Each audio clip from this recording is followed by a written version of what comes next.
ఈ question calendar నుంచి మనకు ఒక డేట్ ఇచ్చాడు. అయితే ఆ డేట్లో ఉన్న డే అంటే ఫైండ్ చేయమన్నాడు. సో ఆ డేని మనం ఫైండ్ చేయాలంటే మనం పక్కా 3 కోడ్లు నేర్చుకోవాలి.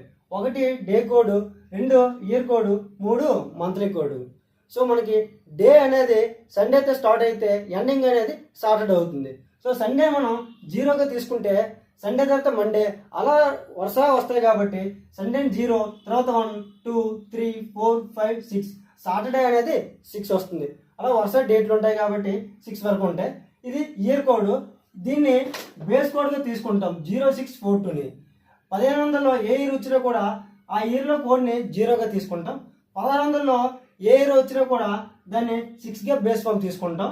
1700లో ఏ ఇయర్ వచ్చినా కూడా దాన్ని 4ని బేస్ ఫామ్గా తీసుకుంటాం.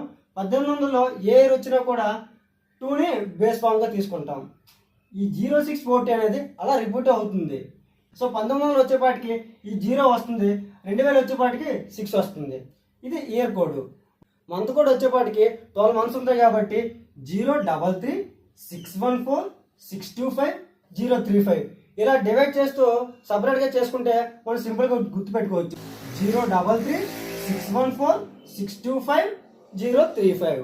సో నెక్స్ట్ ఏంటంటే ఇప్పుడు ఇక్కడ ఈ డేట్ని 5 టర్మ్స్గా రాస్తాం.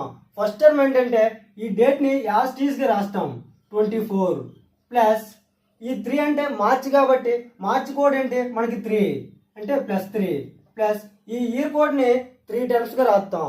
ఈ ఇయర్ కోడ్ 2000 ఉంది కాబట్టి దాని కోడ్ అనేది 6.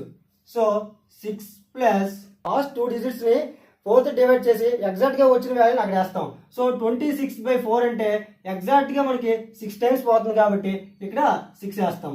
ప్లస్ లాస్ట్లో ఉన్న 2 డిజిట్స్ని యాజ్ టీజ్గా రాసుకోవాలి 26. ఈ 5 టర్మ్స్ని కలిపి వచ్చిన దాన్ని 7తో డివైడ్ చేశాక వచ్చిన రిమైండరే మనకి డే అవుతుంది.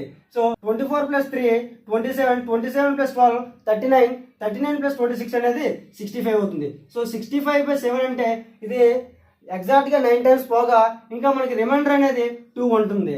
సో ఈ 2ఏ మనకి డే అవుతుంది. సో 2 అంటే ఏంటి మనకి ఇక్కడ ఉంది ట్యూస్డే ఉంది.